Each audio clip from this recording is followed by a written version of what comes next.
सार, प्रयोगना सार, सामयिक चूड़ामणि आदि कई ग्रंथों की टीका का संपादन किया गया है। 70 से भी अधिक आपने शोध पत्र प्रकाशित हुए हैं और 300 से अधिक आपकी रचनाएं पत्रिकाओं में प्रकाशित हुई है। देश विदेश के कई सेमिनारों में जैन दर्शन संबंधित शोध पत्र आपके द्वारा प्रस्तुत किए गए हैं। प्राकृत भाषा की प्रथम पत्रिका बागल भाषा के आप संपादक हैं। मैं आपको इस मंच में बागल गौरवान्वित महसूस कर रहे हम, और मैं आपको सादर आमंत्रित करती हूँ कि आप पधारे और आपके विचारों से हमें अवगत कराएं।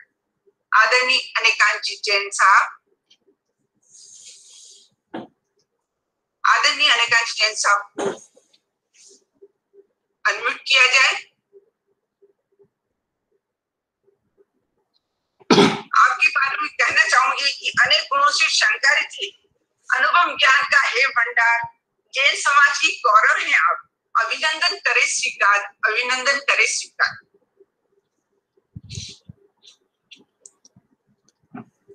धम्बो मंगल मुक्कट्टम अहिंसा संजमोतवो देवावीतम नमस्सन्ति जस्य धम्बे सयाम जीवमजीवम दव्वम जिणवर वसहेण जेण निदिष्ठम देविंद विंद वंदम वंदे तम सव्यदा सिरसा। आदरणीय हमारी कुलपति जी डॉक्टर रेणु जैन जी, जिनका भी हमने उद्बोधन सुना, आदरणीय पुष्पा पांड्या जी जो इस कार्यक्रम की संयोजिका हैं, और महिला मंडल के सभी पदाधिकारी गण, आदरणीय डॉक्टर पीसी जैन साहब, एवं इस वेबिनार में उपस्थित हमारे सभी सुधी श्रोतागण। आज हम लोग एक बहुत महत्वपूर्ण विषय पर चर्चा करने के लिए यहाँ उपस्थित हुए हैं। सबसे पहले तो मैं आपको बधाई देना चाहता हूं कि तीर्थंकर ऋषभ देव जयंती को आप इतने बेहतरीन तरीके से आज इस कोरोना काल में भी सेलिब्रेट कर रहे हैं कि आपने तीर्थंकर ऋषभ देव की जयंती से लेकर के, उनके जन्म कल्याणक से लेकर के हमारे अंतिम तीर्थंकर भगवान महावीर के जन्म कल्याणक तक की इस अवधि को आपने ज्ञान और विज्ञान के साथ, हमारे जो जैन दर्शन का तत्व ज्ञान है, जैन संस्कृति का ज्ञान है, उसको समर्पित किया है। इसके लिए मैं पूरे महिला मंडल को और संयोजकों को बहुत बहुत बधाई देना चाहता हूँ।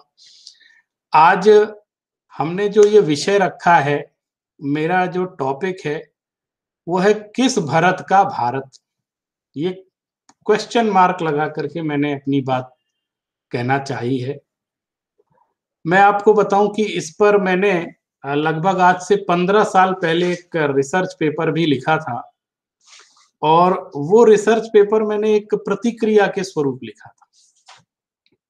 दैनिक जागरण में एक बहुत बड़े साहित्यकार हैं हृदय नारायण दीक्षित जी, उनका एक आर्टिकल 2004 में आया था, और ये इंडिया और भारत को लेकर के उनका एक लेख छपा था संपादकीय में। तो उसमें बहुत सारी बातें उसको पढ़ करके उभर के आई। फिर मुझे लगा काफी कुछ ये चिंतन भारतीय परंपरा का एक एकांगी चिंतन बनता जा रहा है।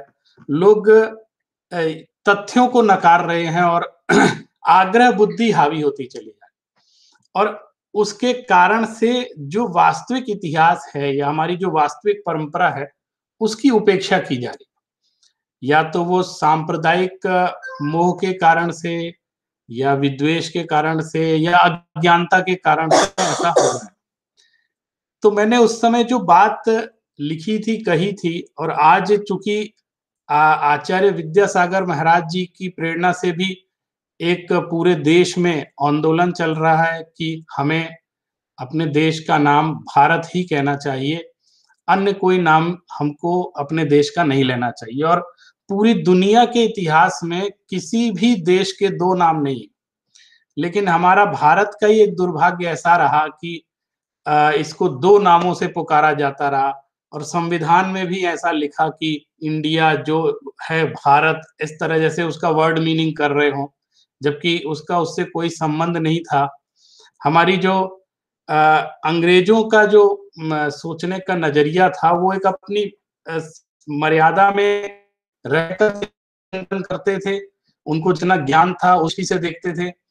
सिंधु घाटी की सभ्यता को इंडस वैली सिविलाइजेशन कहा जाता है, और उसको इंडस का ही जो है रूपांतरण ग्रीक में उसको इंडिका बोलते थे, और वो इंडस के बाहर इंडस इस तरफ रहने वाले लोग जो सिंधु घाटी सभ्यता की तरफ रहने वाले लोग हैं उनको इंडिया माने वो इंडिका से फिर उन्होंने इंडिया नाम यहाँ पर देना शुरू कर दिया अंग्रेजों ने, और हम आज तक उस नाम को पकड़े हुए हैं और हम उसका उच्चारण करते हैं। हमारी जो भारत नाम की जो वास्तविक परंपरा थी, जो हमारे पुराणों में जिसका उल्लेख प्राप्त होता है, हमारे आगम शास्त्रों में जिस नाम का उल्लेख प्राप्त होता है, उसको हमने गौड़ करना प्रारंभ कर दिया। और निश्चित रूप से ये हमारे लिए एक अच्छा संकेत नहीं था। मैं कुछ बातों की तरफ, चूंकि आप बहुत अच्छे से एकेडमिक चर्चा कर रहे हैं, मैं इस माध्यम से बहुत सारी बातें आपको बताना चाहता हूं। चर्चाएं बहुत होती रहती हैं, लेकिन मैं कुछ प्रमाण के साथ आपके सामने चर्चा करूंगा ताकि तथ्य हमारे कुछ स्पष्ट रह सके। जैसे कि हमारी एक मान्यता बन चुकी है कि हमारी दृष्टि वैसी नहीं होना चाहिए जैसा कि सत्य है, बल्कि सत्य ही वैसा होना चाहिए जैसी कि हमारी दृष्टि है। ये हमारी विचारधारा चल पड़ी, माने हम जैसा सोचते हैं वैसा सत्य होना चाहिए, और इसको उसको पुष्ट करने में लग जाते हैं।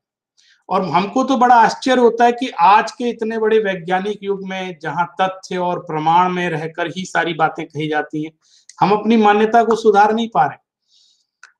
मैं आपसे बताऊं, जब 18 सितंबर 1949 को संविधान सभा की कार्रवाई हुई थी, तब वहां पर हरि विष्णु कामत, इन्होंने अपने भाषण में कहा था कि भारत, हिंदुस्तान, हिंदू भारत भूमि, भारतवर्ष आदि आदि अनेक नाम सुझाए थे उन्होंने, और कहा था कि यह हमारे देश का नाम होना चाहिए।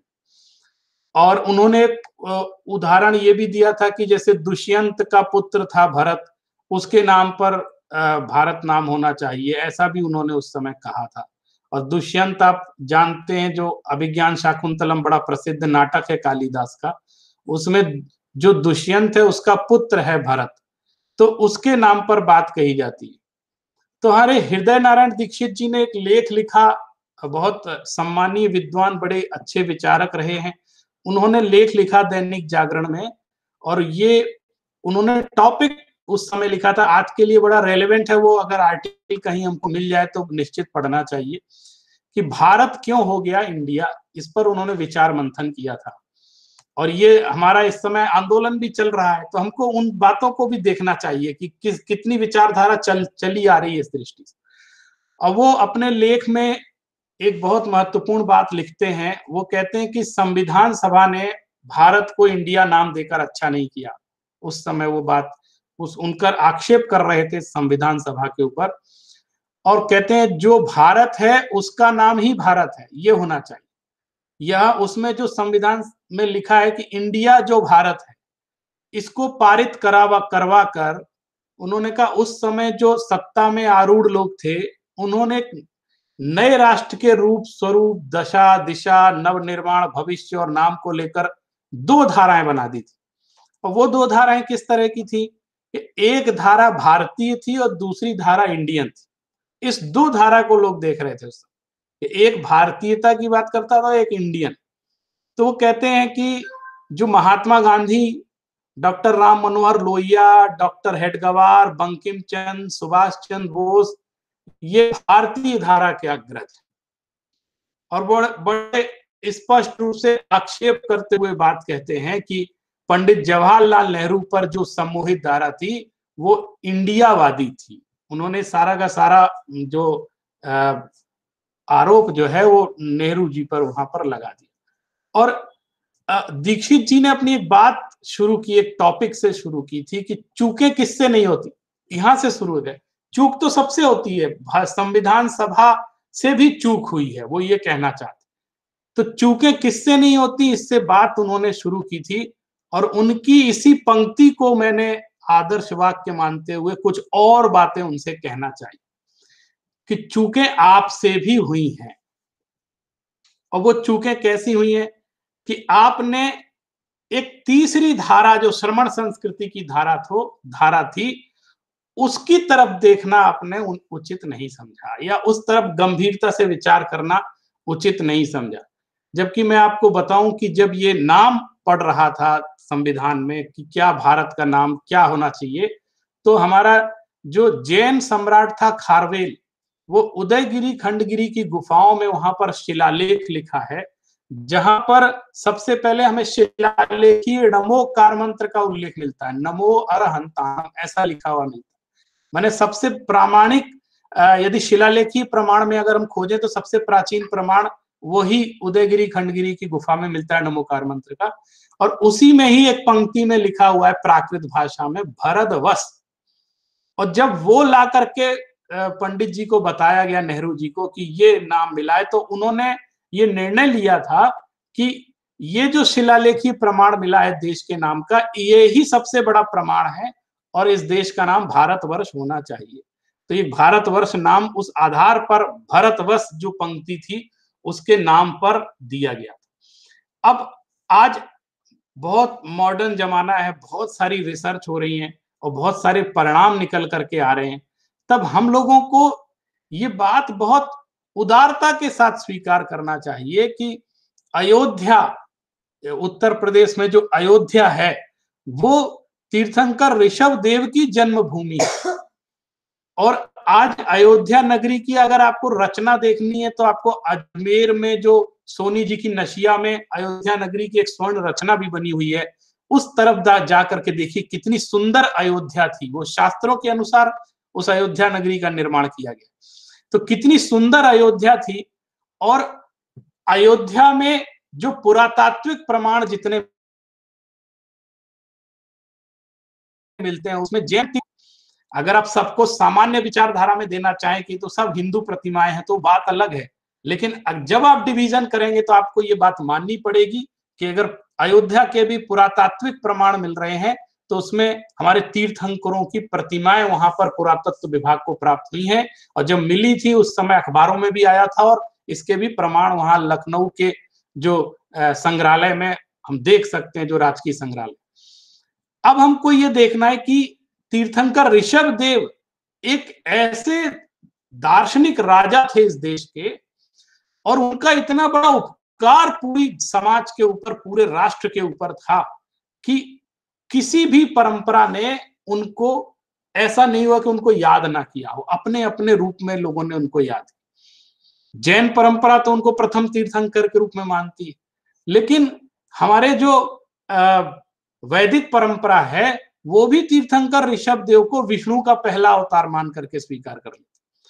और एक वहां पर परम दिगंबरत्व, परम हंस की चर्चा है, जो बहुत बड़ी साधना करते हैं भागवत पुराण में, उनको ऋषभ देव को स्मरण करते हैं वो उसमें।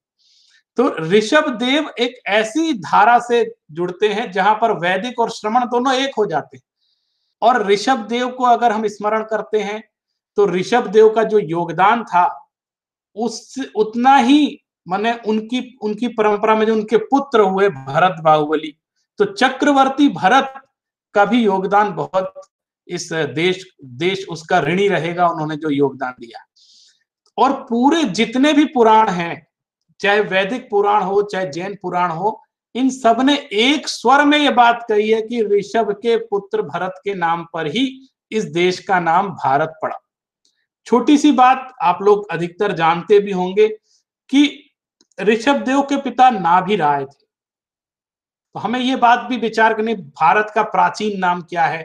आपने सुना होगा, लोग कहते हैं आर्यावर्त इस देश का नाम था, ऐसा लोग बोलते हैं, लिखा हुआ है। लेकिन इस देश का नाम अजनाभ वर्ष था इसके पहले, ये बहुत कम लोग जानते। तो अजनाभ वर्ष उनके नाभिराय के नाम पर पड़ा हुआ था, जो ऋषभ देव के पिता थे। तो अजनाभ वर्ष इस देश का नाम था, इसके भी प्रामाणिक प्रमाण हमारे पास उपलब्ध होते हैं। इसलिए एक विचार तो करना पड़ेगा कि आप एक दुष्यंत पुत्र भरत का नाम लेकर के कह रहे हैं। एक आधा किसी पुराण में कहीं उल्लेख प्राप्त होता है, नहीं तो उसके एवज में सैकड़ों पुराण है जो ये सिद्ध करते हैं कि हमारे जो तीर्थंकर ऋषभ देव पुत्र भरत थे, उनके नाम पर इस देश का नाम भारत पड़ा। आप देखिए, जो शुरू में भी चर्चा हो रही थी, मैं बताऊं, जो भरत नाम के जो विख्यात व्यक्तित्व इस देश में हुए हैं, किन किन पर हम चर्चा कर सकते हैं। सबसे पहले तो हम लेंगे तीर्थंकर ऋषभ देव के पुत्र चक्रवर्ती भरत, फिर राजा रामचंद्र के अनुज भरत, एक वो भी भरत थे जो 4 भाई थे, राम, भरत, लक्ष्मण, और इसी तरह राजा दुष्यंत का पुत्र था भरत, और एक नाट्य शास्त्र के रचयिता थे जिन्होंने नाटकों का विधान किया, वो भरत मुनि, वो भी भरत बहुत प्रसिद्ध हुए। अब देखिए, इन चारों विकल्पों में से ये पहला विकल्प है जिसका शिलालेखी और शास्त्रीय प्रमाण सबसे ज्यादा मिलता, और वो है तीर्थंकर ऋषभ देव का पुत्र भरत। और अगर इसको कोई ये सोचे कि हम ये बात इसलिए कह रहे हैं कि ये जैन परंपरा के हैं, तो ये तो अपनी बात कहेंगे ही, लेकिन हम अनुसंधान पूर्वक ये बात कह रहे हैं, और अगर हमारी बात है और हम उसको जोर देकर कहना चाहते हैं तो इसमें बुराई क्या है। लोग तो यहाँ झूठ और अफवाह को बहुत आत्मविश्वास के साथ प्रस्तुत करते हैं, तो हम जो सत्य प्रमाण है उसको अगर अच्छे से कह रहे हैं तो इसमें क्या दिक्कत। आप देखिए, अग्नि पुराण एक ऐसा ग्रंथ माना जाता है वैदिक परंपरा का जो भारतीय विद्याओं का विश्वकोश माना जाता है। उसमें स्पष्ट लिखा है, आप देखें उसके 10वें अध्याय के 10वें 11वें श्लोक में, ऋषभो मरुदेव्याम च ऋषभाद भरतो अभवत, और ऋषभो दात श्री पुत्रे शाल्य ग्रामे हरिम गता। अब एक अलग श्लोक में लिखा है, भरताद भारतम वर्ष भरताद समुत्तिष्ठ भूत। अब देखिए, इतने बड़े प्रमाण। एक बड़ा प्रसिद्ध पुराण है मार्कंडे पुराण, उसमें आप अगर देखेंगे, उसमें 50वें अध्याय के 39वें 42वें सर्ग में श्लोकों में लिखा हुआ है, अग्निन्द्र सुनोर भाषिस्तो ऋषभो भूत द्विजः ऋषभात भरतो जज्ञे वीरः पुत्र शाद्वरः सोभिसंच युष्मा पुत्रम महाप्रावाज्यमास्थितः तपेस्तेपे महाभागः पुल्हाश्रम संश्रया हिमाहवम दक्षिणम वर्षम भरताय पिता दतौ तस्मात्तु भारतम वर्ष नामना महात्मना। स्पष्ट उल्लेख है यहाँ। और स्कंद पुराण में भी ये बात स्पष्ट रूप से कही है, नाभे पुत्रश्च ऋषभाद भरतो अभवत और तस्य नामना त्विदम वर्षम भारतम चेति कीर्तित। और मैंने तो ये 1-2 उदाहरण आपको दिखाए हैं।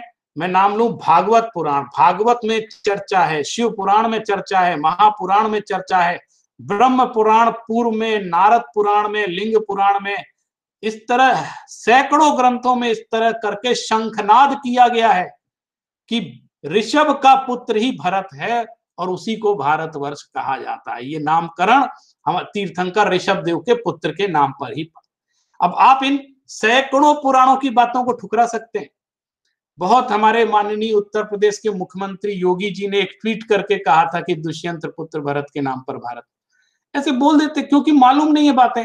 जो अनुसंधान है इस तरह के सामने आने चाहिए, लोगों को पता होना चाहिए। आप देखिए, हमारे जो भारत के प्रथम प्रधानमंत्री थे उनकी चर्चा मैंने की, उन्होंने शिलालेखी प्रमाण जब देख लिया भारतवर्ष, तभी भारतवर्ष को उन्होंने उल्लेख किया। अब चूकें किससे नहीं होती, तो हम ये मान लें आपसे भी चूक हुई है, आप उस चीज को देख ही नहीं पा रहे हैं। आपको एक दुष्यंत पुत्र भरत याद हो गया, उसके अलावा आप कोई नाम ही नहीं लेना चाहते।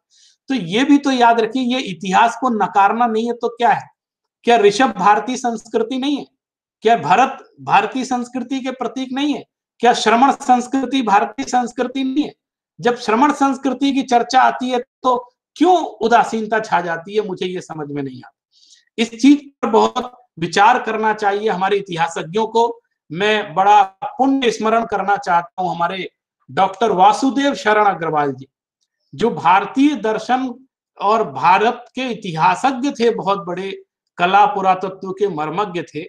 उन्होंने अपनी एक पुस्तक लिखी मार्कंडे पुराण का अध्ययन ऐसे लिखकर, और उन्होंने उसमें एक टिप्पणी दी, उसमें अपनी एक भूल को स्वीकारा। आप देखिए, जो बड़े बड़े विद्वान होते हैं वो कहते हैं कहीं गलती से कुछ हो गया तो उसको स्वीकार कर लेते हैं, और उन्होंने स्वीकार करते हुए लिखा है। आप उसकी पुस्तक को उनकी थीसिस है, उसमें ये बात आप देख सकते हैं। उन्होंने लिखा है, मैं उनकी पंक्ति आपको बताता हूं। उन्होंने ये बात लिखी, मैंने अपनी पुस्तक भारत की मौलिकता वासुदेव शरण अग्रवाल की बड़ी प्रसिद्ध पुस्तक, उन्होंने उस पुस्तक में पृष्ठ 22-24 पर लिखा, उन्होंने एक बात कही कि मैंने दौशंती भरत से भारतवर्ष लिखकर भूल की थी, ऐसा उन्होंने स्वीकार किया। और इस ओर मेरा ध्यान कुछ मित्रों ने आकर्षित किया है, तो अब उसको सुधार कर लेना चाहिए, मैंने गलत लिख दिया था। उन्होंने ऐसा अपनी पुस्तक के उसमें उन्होंने भूमिका में बात लिखी। तो देखिए, जब इतने महान साहित्यकार, इतिहासक अपनी भूल को स्वीकार कर रहे हैं कि हमें गलत चीजों की तरफ हमको आगे नहीं बढ़ना चाहिए, बल्कि हमें अपनी सुधार की तरफ। इसी तरह आप जानते हैं, संस्कृत साहित्य का इतिहास लिखने वाले बहुत बड़े मर्मज्ञ, भारतीय दर्शन का इतिहास लिखने वाले पंडित बलदेव उपाध्याय, ये बहुत बड़े दार्शनिक विद्वान हुए हैं संस्कृत जगत के, और ऐसा कहा जाता है ये संस्कृत के भीष्म पितामह थे, पद्म विभूषण थे। उन्होंने अपने एक लेख में लिखा कि जैन धर्म के लिए गौरव की बात है कि देश का कि इनके प्रथम तीर्थंकर ऋषभदेव के ज्येष्ठ पुत्र भरत के नाम से देश का नाम भारतवर्ष इन्हीं के प्रसिद्धि के कारण विख्यात है। और इतना ही नहीं, अपितु कुछ विद्वान भी संभवतः इस तथ्य से अपरिचित होंगे कि आर्य खंड रूप इस भारतवर्ष का एक प्राचीन नाम नाभि खंड या अजनाभ वर्ष भी था, जो इन्हीं ऋषभदेव के पिता अजनाभ के नाम से प्रसिद्ध था। ये देखिए, पंडित बलदेव उपाध्याय जी लिख रहे हैं। और नाभिराज का एक नाम अजनाभ भी था, क्योंकि आप देखिए श्रीमद् भागवत का एक जो उदाहरण है उसमें कहा है स्पष्ट रूप से, अजनाभम नामैतद वर्ष भारतम इति यत आरभ्य व्यपदिशन्ति। अजनाभम, ऐसा शब्द का प्रयोग।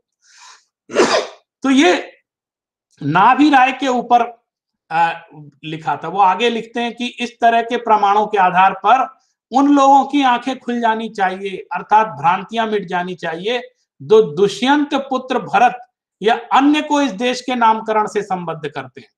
तो मैं तो इस चूक की तरफ लोगों का ध्यान आकर्षित करना चाहता हूं कि इन चूकों को भी हमें सुधार लेना चाहिए। अब विश्वविद्यालयों में, कॉलेजों में, पाठ्यक्रमों में, इतिहास के पुस्तकों में जो भ्रम विद्यमान है उनमें उसका सुधार होना चाहिए और उस सच्चाई से लोगों को अवगत कराया जाना।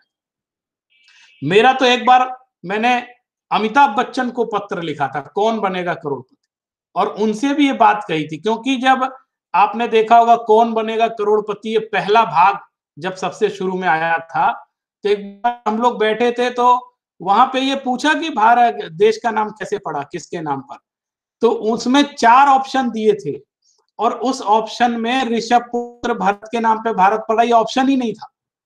अब आप देखो, ये किसकी, उनकी अज्ञानता कहें या हमारी असफलता कहें कि हम अपनी बात दुनिया तक पहुंचा नहीं पाए या कहला नहीं पाए।